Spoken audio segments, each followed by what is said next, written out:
These agreements require employees of the government of Canada that access these documents to sign confidentiality agreements. And why is that? Why is there much more redactions, as my colleague said, in these documents than in other documents? It's because these documents were signed at the beginning of the pandemic, when everybody was desperate for vaccines, when companies were being told to rush vaccine production, do testing in an unprecedented way, in a way they normally don't do it. So these companies were exposed to way higher liability, putting their products on the market than they normally would, because they didn't do the type of testing that normally takes these drugs years to come to market. They did it all in less than a year. So that's why these companies said, if I'm going to deliver you this product that I haven't tested in my normal way, I want to have different conditions. And with countries around the world competing with each other to get these, the countries had less leverage than they normally do. For example, if we were entering into flu vaccine contracts or monkeypox contracts or other things that were normally available, this would be a different issue. But these are already signed. They were signed at a time the government didn't have that leverage in negotiations. We just wanted to sign as many vaccine contracts with as many producers as possible because Canadians were desperate for vaccines. And in the end, it worked out. We got vaccines, and we were one of the countries that got to vaccinate everybody the fastest. I'm going to just pat the dog for one more second. Okay, down you go. We're going to play that again. The dog does nothing to bring down the blood pressure. We're going to play this again, and we're going to listen to what this is. Anthony Housefather. I don't know what party he's with now. I think he was with the Conservatives. Chat, you'll know. I forget. He changed parties or whatever. Ran in the riding adjacent to my riding. This is a member of the Canadian Parliament. Let's just listen to what he said and pause it occasionally so that you two should get righteously enraged. These agreements require employees of the government of Canada that access these documents to sign confidentiality agreements. Confidential. Look at the way he said confidentiality agreements. Can't even say the bloody words. Confidentiality agreements. I got ahead of myself. They immunized the government. They immunized Big Pharma to put out shit because there's no other way to describe something that is done too fast, hastily, that is so shitty a product that you need immunity lest you won't put out the shitty product which you haven't tested properly. And then you got to go ahead and make your government employees sign NDAs so they don't talk about how and the extent to which the government immunized Big Pharma for putting out shitty products that weren't properly tested. I got ahead of myself. I'm sorry. And I am going to be swearing tonight because I'm angry. And why is that? Why is there much more redactions, as my colleague said? Much more redactions, as my colleague said, as he rightly pointed. Why are there more? Why are we concealing stuff from you? Because we fucked up. Because we actually basically tested on you in real time. And the pharma companies didn't want to take their billions with liability. So they insisted, because we were in such a bloody panic, to get as many shots in arms as quickly as possible to forego testing and to immunize from liability. And now the government employees, we've told them you can't talk about it. In these documents than in other documents. It's because these documents were signed at the beginning of the pandemic. They were signed at the beginning of the pandemic, so to hell with science. It was at the beginning of the pandemic where we had whipped up the public into such a terror frenzy through our government-subsidized fear porn coming from the media. Just give me something. Give me something. Give me some snake oil. Injected it wherever you need to.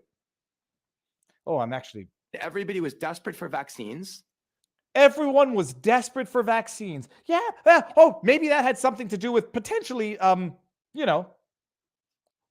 allowing other remedies, not allowing other discussions that might have, possibly illustrated to the general public there isn't actually only one way out of this. But no, that doesn't matter. When companies were being told to rush vaccine production. Rush vaccine production. Now we're not even talking about vaccine R&D. And I'm using the word vaccine in scare quotes. Rush vaccine production. Do you know what that means?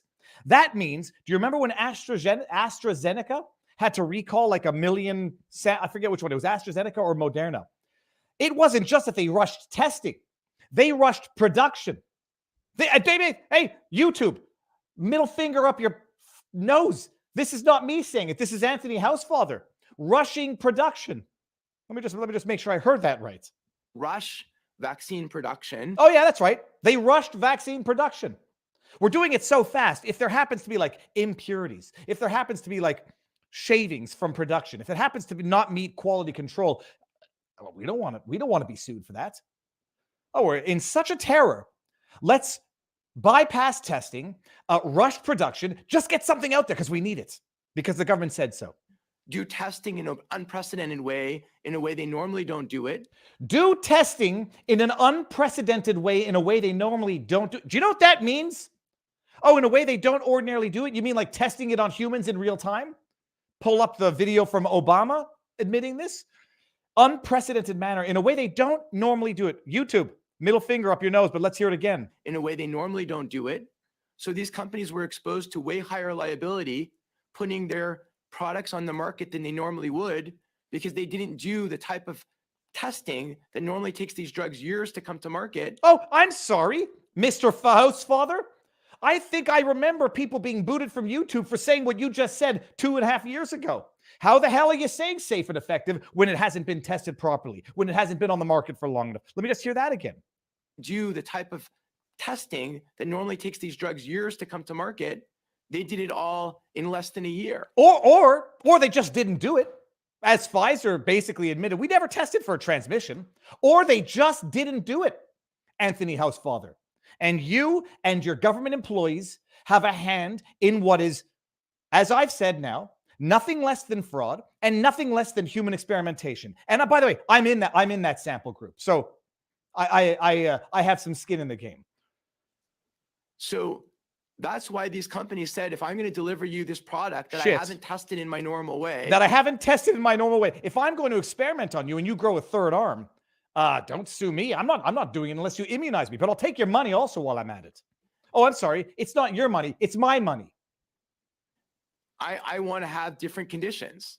And with all countries around the world competing with each other to get these, the countries had less leverage than they normally do. For example, if we were entering into flu vaccine contracts or monkeypox contracts. You mean if we were entering into that were normally available. If we were entering into contracts with vaccines that have actually been time tested, vaccines that actually worked, well, they wouldn't have asked for such immunity because, the liability wasn't there. They actually had a product that had a history of safety testing that was tested in the normal way over the normal course of time, because you can't rush time. Safe and effective, they told us. This would be a different issue. Of course it would be a different issue, because you'd have data to prove safety and efficacy. As of now, Housefather, you've admitted you had neither. But these are already signed. They were signed at a time the government didn't have that leverage in negotiations. We just wanted to sign as many vaccine contracts with as many producers as possible. We just wanted to do shit. We just wanted to say we found a solution. We didn't care if it wasn't a solution. We didn't care if it would cause new problems because we're immune. We didn't care if it caused new problems because now they're immune. We didn't care if it caused new problems because screw you, the problem's on you. Because Canadians were desperate for vaccines. And in the end, it worked out. We got vaccines and we were one of the countries that got to vaccinate everybody the fastest. In the end, you got vaccines. Did they work? Were they safe and effective? Is your testing done now? You can say that they're safe and effective?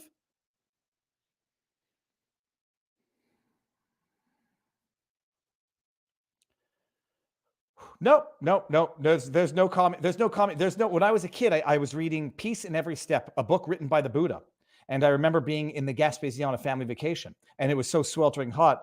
I was sitting there going, and my brother looked at me and said, no, nothing's going to get you out of this sweltering heat, Dave. I was in Viva at the time. Nothing's going to get you out of this sweltering heat. You're in it.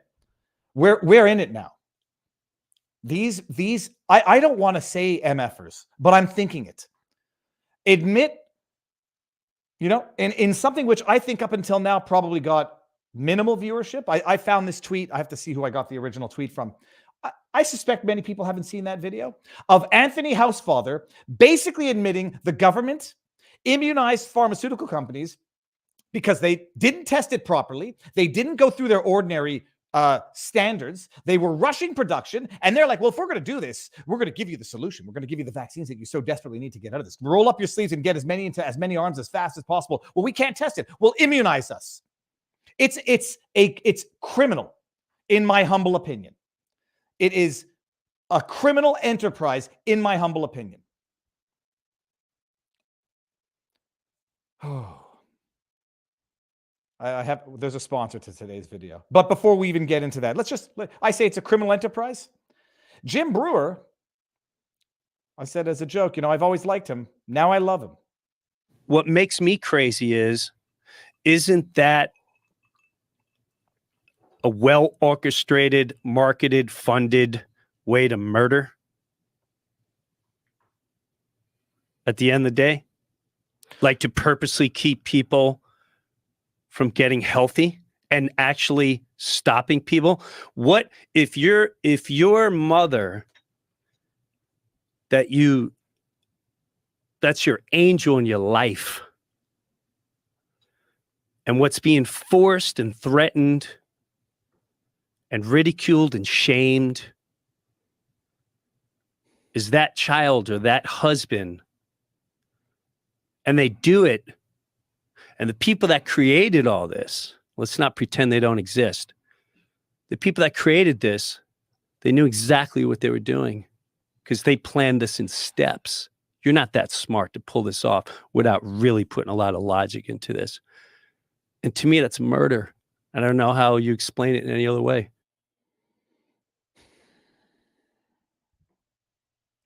Testify, Jim. Testify not in court. Preach it, brother, I believe is the other explanation, the other expression. And just to end on one more video. One will enrage you. One will be cathartic. Let's, I warned you, get your gag reflexes ready, people. Let's just go hear what our liar in chief has to say today. I don't know when this clip is from temporally. It's recent. Let's just go here. Look at this man's demeanor. Look at the way he said, there's a nice glass of wine, crystal glass. He's sitting there with his beautiful pressed suit. I think he's got his $15,000 watch on. I can't quite tell. Finest clothes, beautiful belt, sitting there like not a care in the world. I'm crossing my legs. I'm draping my hand over because I'm too cool for school. I'm the cock of the walk. Like any modern bit of medical advancements, there are potential side effects in vaccinations. Hold on a second. That got you kicked off of Twitter and YouTube 2 years ago. Did you just say that there are? I thought it was safe and effective. And if you said that there were any adverse reactions, such that you might not want to get it, you are a conspiracy theorist, tinfoil hat wearing, MAGA loving, Trump loving, January 6th insurrectionist, racist, misogynist, anti-black racist, transphobe, bigot. I'm certain I heard you say that, Justin Trudeau. He actually did say that. Half of that. And there are people who've probably gotten very sick from vaccinations. On the billions of people who've been vaccinated against COVID over the past few years. Fuck you. That's what he's saying. Oh, I'm sorry. Did you get sick from that when I made you do it? Oh, but I didn't make you do it. Just wait for that. Too bad. It was for the greater good. Thank you for your sacrifice. Like when was it Kamala Harris that came out and thanked the victims of the Tuskegee experiments? Tuskegee experiments. Was it Kamala Harris that came out and thanked them for their sacrifice? Oh, so I'm sure some of you got very sick. Oh, I'm sorry, Justin Trudeau. I do recall being demonized, and I do recall people being censored, deplatformed for saying that a little while ago. But now he gets to say it. Look at this guy's just all cool. Oh, I'm sure some of you died. I'm sure some of your children, myocarditis. I'm sure some of it. Against COVID over the past few years. I'm sure. But there are far more people who obviously have died due to COVID. Died from not getting vaccinated. This man's a doctor. And the idea that people can fly in the face of science, well, individuals are allowed to make their own choices. There may be all sorts of different reasons why someone is hesitant to get vaccinated. But I make a distinction, and I have always have, between someone choosing for personal reasons to choose not to get vaccinated and someone deliberately using misinformation to mislead and scare other people with so-called facts that are I can't do it. This guy knows what's going on in your mind. This guy knows what your motivations are when you said I don't want to get vaccinated. This guy, he knows what you're thinking. Oh, and by the way, that's the same guy that said it publicly. I'm going to make it very hard, almost impossible for people to get an exemption. This mother Cabri. Okay, I see Robert in the backdrop. Oh, he just disconnected. He's going to come back in a second. It makes me want to puke. Okay. This mother, by the way, he said he never, at the punchline of that video, I can't watch it anymore because it's going to cause high blood pressure. He said he never forced anybody to do anything. When he said you want to fly to your granddaddy's funeral, you can't fly unless you're vaccinated. He never forced anybody. Oh, I'm sorry, you want to keep your job? Not unless you're vaccinated. They are lying to our faces in a Chernobyl-like Soviet level. I never said that. But when they did, and just I know what I believe their end game is here, and it's to provoke people into doing something stupid. Don't do anything stupid. Public mockery and raising awareness. People are catching on to this now. They are now saying the quiet part out loud. Now they're admitting, oh yeah, some people are going to have side effects. So that when the vaccine injury program in Canada pays out a lot, I told you, I always said there would be side effects. Mother effers. I'm sorry. I should not be swearing. It's not good. All right. Could this be a new merch slogan? I thought I just heard you describe the Fauci ouchie with the phrase safety and efficacy. All right. Standard disclaimers: no medical advice, no legal advice, no election fortification advice. YouTube takes 30% of all of those super chats. We're simultaneously streaming on Rumble. They have Rumble rants. Rumble ordinarily takes 20% of those, but for the rest of 2023, they're taking 0% of that. So go to Rumble. If you want to support us, do it there. It's fantastic. If you support, I think you get like a subscriber badge on Rumble. And in 2024, they're going to go back to taking their standard 20%. But for the rest of the year, they're being very good to content creators and to their own brand. If we can say, be realistic about it. There is a sponsor to tonight's episode, as you may have seen when it said this video contains this paid sponsorship. When we're talking about the things that people do that actually harm themselves, potentially, just take this rush thing. There's stuff that you could do that's actually healthy and like demonstrably proven healthy. And I actually ingest this stuff, but I also ingest a buttload of raw fruits and vegetables. It's a little known fact, or it's known to everybody who knows, that you're supposed to have 5 to 7 servings of raw fruits and vegetables a day. It's a known fact that most people, and I'm not even pointing fingers at Americans here, Canadians also, we're not doing too good on the obesity scale, the health scale. It's a known fact that most people don't have their daily doses of vegetables, fruits and vegetables, with all of the vitamins, nutrients, antioxidants, etc. A good way to make up for that bad habit. I ate an entire container of arugula this afternoon. Probably too much, if we don't want to get into detail. A good alternative to bad habits and to get your fruits and vegetables. I don't have mine on the table. Field of Greens, powdered greens. They're not extracts. It's not supplements. It's powdered food, desiccated fruits and vegetables. Got all the antioxidants. USDA organic approved, made in America. 1 spoonful has 1 serving of fruits and vegetables. All of the antioxidant stuff. It's a good habit. It's healthy. Do it twice a day. You get 2 servings of fruits and vegetables. Nothing beats raw fruits and vegetables, but it's a good habit to have instead of a Red Bull, which I still sometimes more often than not do. Okay, fieldofgreens.com, promo code Viva, 15% off your order. And they also have lean weight loss things that increase metabolism. It's good stuff. And I actually use it myself, so it makes it very easy to endorse. Thank you, Field of Greens. Now I see Robert has been patient, but Robert does not look like he's home. Hold on. Robert, I'm bringing you in 3, 2, 1, faster than I said. Sir, how goes the battle? Can you see me and hear me? I can see you and I can hear you. You're staring into my soul right now, Robert. Good. I think the internet's a little shaky where I'm at, so hopefully goes good through the show. No, it's super smooth.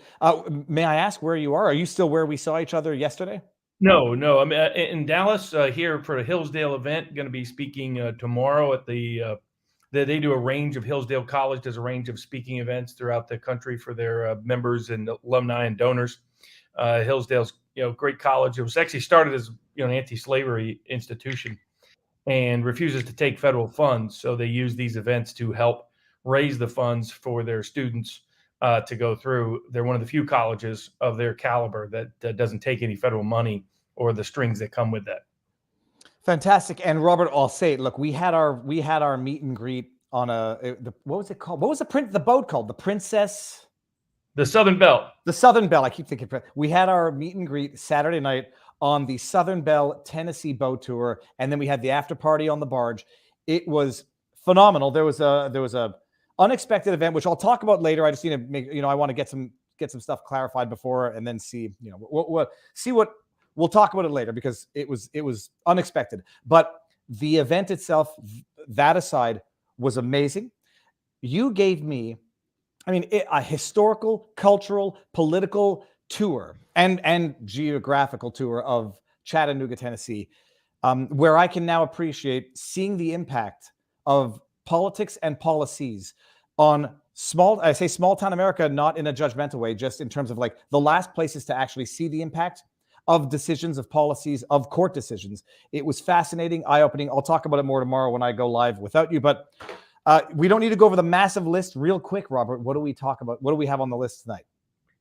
Well, by popular demand, people wanted us to cover fewer topics more in depth. So we'll be shifting to a 12-topic focus for the future Sunday show editions, even on the Monday live edition here. So tonight's top 12 topics are, first up, media news. Don Lemon out at CNN and Matt Taibbi threatened by Congress. Second, Alec Baldwin's charges dismissed. Third, the big news, or the most popular topic for us to discuss tonight, Tucker Carlson out at Fox as Fox purges almost all of its populist voices. Dan Bongino, Laura Lee Trump also out at Fox. They had previously used the pretext of Dominion to get rid of Lou Dobbs, one of the prominent populist voices over the last several years at Fox. We have Fauci, whether or not there's more evidence from the Director of National Intelligence corroborating other evidence that Fauci committed perjury before Congress concerning his involvement in COVID in its creation at the lab at Wuhan. We have the Global Disinformation Institute getting outed for who it really is, as Oracle and Microsoft both cut ties from it, as its nonprofit, nonpartisan status was revealed maybe not to be either. We have a lawsuit by University of Wyoming sorority who don't like the trans male pretending to be male in their audience. We got a frat hazing lawsuit concerning San Diego State. We have Bragg, the man who's indicted Donald Trump, losing a big fight over a subpoena by Jim Jordan's weaponization committee for one of the prosecutors that helped him. We have the Biden crazy mortgage order. Better the credit, the more you put down, the less credit you get, effectively. Higher rates for those with good credit, lower rates for those with bad credit. Redistribution through mortgage control. Is it legal? Will it be challenged? Blinken now faces increasing calls for his impeachment based on information that came out about his interference in the 2020 election with his pals in the deep state concerning the Hunter Biden laptop and other controversies. We have Black nationalists and socialists being indicted on the grounds that they're helping Russia. The misuse and abuse of the Foreign Agents Registration Act continues to expand into areas previously protected by speech, much as the January 6th prosecutions that went from trespass and mischief up to sedition have misused and abused those criminal laws to circumscribe and criminalize protest. We have multiple cases on the elections front. True the Vote wins a big dismissal. Big First Amendment win for Gateway Pundit. The Arizona Attorney General the Republican candidate may yet be reinstated as the actual legitimate winner there. We'll be talking about that. Supreme Court, the abortion pill went up before them. What did they do about it? And then just a few small bonus cases. BitBoy Crypto was threatening to skip court. We'll see if he actually did do that today. And Teflon Elon wins again as Tesla dodges another verdict in front of another jury. All right, Robert. So we'll start. We'll do a few, and then we'll go over to YouTube. We'll leave YouTube and go over to Rumble exclusively. What the? We might also have to throw in Ray Epps in 60 Minutes because I don't understand. I think I know what 60 Minutes is trying to do, and I don't think it's good, but we'll get there. So this is wild.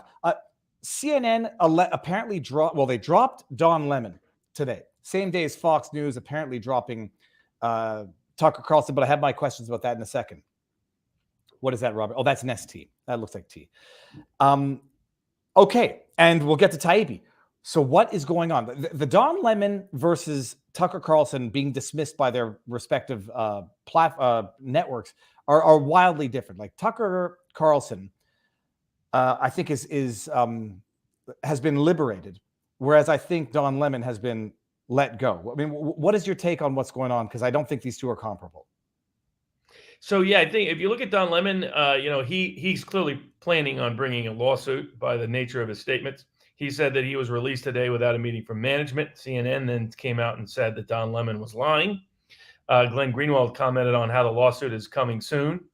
I have a reason to believe that there'll be a good number of witnesses coming forward about Don Lemon concerning his bad behavior towards women, especially in ways that really constitute sexual harassment, gender-based discrimination, just not for a prurient purpose, but for still a discriminatory purpose.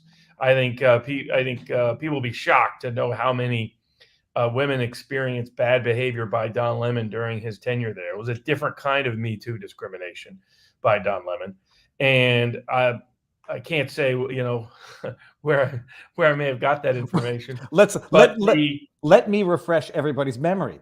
There was this lawsuit. Robert, I don't expect any nod of approval. I know nothing internally of that lawsuit except for what I read in the papers. His alleged sexual assault against your client's name, I forget his name right now. Dustin Heiss. Dustin Heiss, where Don Lemon allegedly, after Dustin made a lemon drop drink joke to Dustin Heiss, allegedly, and they settled, and it didn't, it wasn't good for your client. But allegedly, Don Lemon stuck his hands down his pants, rubbed in between, stuck his fingers up Don Heiss's nose, and then says, "Do you like the P or the V, penis or vagina?" Dustin Heiss was traumatized. This was in a bar in New York or some fancy neighborhood, and it's settled. I don't think Hampton. So it's settled, but and there was allegedly other evidence of improper conduct, and now the poo-poo has hit the fan with Don Lemon on his new show, which I presume was not doing all that well in the first place because Don Lemon sucks and nobody wants to hear anything he has to say. And now he's been fired, and there might be more stories of improprieties coming out. Yeah, and apparently he's probably going to say he was sued because he's gay and black, is my guess. There'll be some combination of racial and gender discrimination suit he'll bring to try to shake down CNN. CNN has new owners, of course. Once CNN got new owners, I told people to be on the lookout for some of these changes coming down the pipeline. Of course, Brian Stelter's been gone for a little while. Now Don Lemon is gone. And so we'll see. And Lemon, I think, thinks he has a much stronger suit than he actually probably does. So I don't think Lemon would prevail in that suit if CNN fought it tooth and nail. But, it's not as insane legally as what Matt Taibbi had to see threatened from Congress. Oh, hold on. Before we get there, because I'm reading the chat now, and it seems that people are sufficiently new to the channel that they're not aware of Don Lemon's lawsuit, which settled, and apparently Dustin Heiss said he misremembered. Yeah, I'm not saying whether it's settled or not. It was at the time that it was dismissed, there were multiple motions pending, including there were issues pending concerning subpoenas for witnesses. So that's all I can say on the subject. At the time of dismissal, those matters were pending. I have no further commentary. And I don't want to ask you, Robert. I'm not asking you, and I just want to read the Dustin Heiss, 41, accused Lemon, 56, of putting, quote, his hand down the front of his own shorts and vigorously rubbed his genitalia, removed his hand, and shoved his index and middle fingers into plaintiff's mustache under Heiss's nose. I like the fact that there's sufficiently new people to the community, because I covered that before. Before I was his counsel. Other lawyers were his counsel before I stepped in. Yeah, that's amazing. I think his days were numbered for quite a while. But never really built a strong audience. Was supposed to be sort of an everything for everybody kind of liberal, moderate messenger that checked some diversity boxes, and never made a profit for CNN. Continued to decline in the ratings. But also behind the scenes was causing lots of problems for other women who worked there. Yep. So that, and I think a lot of that will come out. And so that I thought his days were numbered anyway, that he bought time by that suit not going forward to trial, I'll put it that way. But that there was only so much time he could buy. Well, I say this not to be revel in the misery of others. I hope he Well, saved he's a guy who money. deserved to be fired. I can say I, that. So I hope he you know, saved money, and I hope he has a plan B, and not in the plan B sense we're going to get to later tonight. All right, now Robert. So that's Don Lemon. Good riddance. No one ever liked him. I mean, he was on point 10 years ago, but then at least with one issue. Matt Taibbi, Robert. So Matt was amazing. I get to Chattanooga, and as I'm en route, I'm DMing Matt, and he says, I can make it today. What time? I was like, dude, I will get to wherever you need me to be. I'll do it from my rental car if I have to. He came on Friday night and talked about it. And for those of you who missed that, go watch that interview. It was great. Matt Taibbi, the journalist, the award-winning journalist at Rolling Stone for an extended period of time, was the Democrat darling while he, while he did not question their authority. He's become public enemy number one since, at the very least, maybe earlier, but at the very least since his involvement in the Twitter files, where he basically disclosed what is nothing less than overt CIA, FBI, intelligence involvement in social media to suppress newsworthy events and interfere with elections. He testified before Congress as relates to the government's involvement, said that CISA, which is the Cyber Internet Security Agency, was a partner with the EIP, the Election Integrity Partnership, which was a Stanford-based initiative to ensure the integrity of elections, yada, yada, yada. In one of his tweet threads in the reporting, he quoted a tweet that referenced a CIS, which is a cyber internet security, a separate organism, a non-for-profit, which gets its funding from the government, but set that aside. He saw the CIS and thought it was a typo for the CISA, inserted the A in a square bracket, and before Congress said how the CISA, the government federal agency, had partnered with the EIP to basically partake in flagging, identifying, and removing disinformation on social media. Mehdi Hassan found the mistake and excoriated Matt Taibbi publicly during an interview, saying it was perjury. You testified and you said CISA was involved and it was CIS. A distinction without a difference. If anybody hasn't seen my vlog, go watch it. It was yesterday. But CISA was, in fact, a confirmed partner with the EIP regardless. They were working with EIP regardless. Matt Taibbi did make a mistake by thinking CIS was CISA and changing it. Stacey Plaskett, a non-voting member of the House Subcommittee on the Weaponization of the Federal Government, in her original questioning of Matt Taibbi, referred to him as a direct threat to people who opposed him. And then after Mehdi Hassan gave her talking points, said, sent him a letter, allegedly, a 2 or 3 page letter, saying, you made a mistake in your testimony. You signed a truth and testimony document, and this is perjury. You might be, you're on the hook for 5 years potentially. My first question, Robert, what does a non-voting member of a committee mean? How did she get there? And what is the authority of a non-voting member of a committee? Usually non-voting members are people that are like from the District of Columbia or Puerto Rico or the U.S. Virgin Islands, so that they get representation for the purposes of speaking out on issues in committees and in the House, but they don't have voting power because they don't represent a representation. They don't represent a district that has constitutional authority to send someone to vote. So that's typically what that means. Okay. Is someone that's just I assume that person is from one of those places. That's usually what it means, unless there's something particular to the committee that's true here. Now, Robert, the committee... Her letter means nothing unless it's a specific request from the committee and the whole Congress for some sort of contempt proceeding to proceed by the Biden Justice Department. And she knows that will never happen because the Republicans in the House will never vote for it.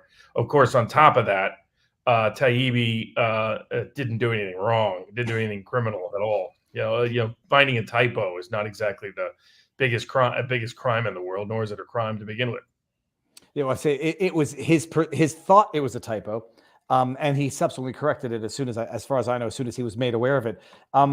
The committee itself, the House Subcommittee on the Weaponization of the Federal Government, is that what the committee's supposed to do, or is that what they're supposed to investigate, Robert? I mean, part of it, yes. So it relates to anything and everything where the government has been utilized for political or partisan purposes, and part of that was revealed in the Twitter files that Taibbi had thoroughly investigated and documented all the different ways there had been overt and open collusion between the various government agencies and social media for the purposes of discrimination against viewpoint-based discrimination and censorship. that was being either requested or in some cases demanded by FBI officials, CIA officials, State Department officials, Homeland Security officials, Biden White House officials. And that's why his information was material and pertinent for that committee. But they can't do anything about it. They can't, Democrats hated the fact that a longtime liberal Democrat journalist or affiliated journalist was the one outing their own corruption and collusion for censorship and the rest. And that's why he was being targeted and harassed for those purposes. But the committee member can't do anything about it because there needs to be a full House vote, and there won't ever be a full House vote because the full members of the House majority don't think Taibbi did anything wrong because legally he didn't do anything wrong. What do you make of the IRS? Not allegedly, it's confirmed now. The IRS visiting Matt Taibbi the day he's giving his testimony before the House subcommittee. Yeah, it just shows the continued open, overt weaponization of every aspect of the justice system and the dual standard we have. Because contrast that with, when it originally happened, I said I did not think Alec Baldwin would ever face criminal prosecution. Then they assigned a independent special prosecutor to the case. She is politically ambitious and was seen as a Republican conservative. And so she did bring charges against Baldwin. Baldwin's people immediately demanded her recusal on the grounds of political discrimination. Keep this in mind out there, folks. When people say, as a lawyer, you should never challenge the ethics of the prosecutor. You should never challenge the ethics of a judge or the impartiality of a judge. But if you do so, then that's just, always going to backfire on you and backfire on your client. Well, look what happened with Alec Baldwin's lawyers. They got that special prosecutor to recuse herself after all these accusations targeting and focused on her. What happened after that? Well, then the new prosecutors on the case first dismissed the felony charges, and then they came in and dismissed all the charges against Alec Baldwin because a preliminary hearing was pending, and they said they didn't have sufficient evidence in their views to win on the preliminary hearing stage. A preliminary hearing happens in state court cases where you don't go through a grand jury. Where instead you bring a criminal complaint and then the judge holds a preliminary examination and acts as in substitute of what the role of the grand jury typically has in other cases or contexts. And apparently what Baldwin's people are claiming is that they have expert evidence that the gun was manipulated in such a way that it could have gone off without him ever pulling the trigger at any time. I'm still deeply skeptical of that. Somehow the FBI missed this? I don't think so. I think this is political manipulation, that there was a lot of pressure not to bring a prosecution by Democratic prosecutors against a high-profile Democratic target. I think the DA was another one of those Soros-picked DAs that tried to get around the trouble by appointing an independent prosecutor. And once Baldwin's people got rid of the independent prosecutor, they're back to politics, and he's probably going to walk and never face criminal prosecution for killing somebody. Robert, now we should be fair. We always are fair. The dropping of the enhancement was legally justified. The enhancement was the minimum 5 years because the crime was conducted with a firearm.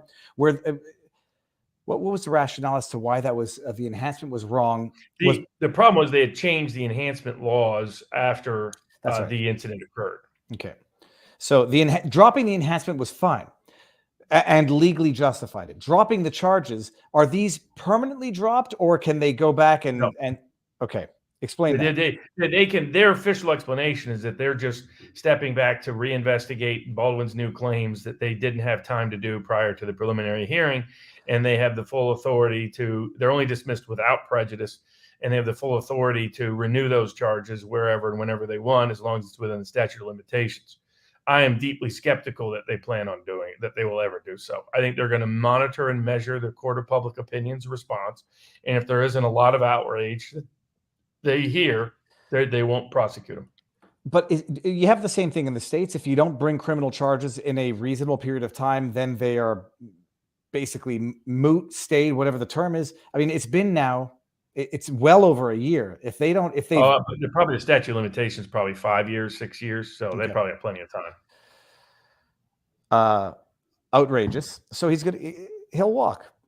And they're resuming production of the film Rust with the widow of Helena Hutchins, the husband. It makes sense, people, in an upside down clown world. Okay, everybody, we have 3,000 people now currently watching on YouTube. Make your way over to Rumble because that's where we're going right now. Yeah. Link is here. Link But is in all the the inside information on Fox and Tucker Carlson and Dominion Sullivan and all the rest, then you got to get it on Rumble because we'll be talking about things they don't like to be talked about on YouTube.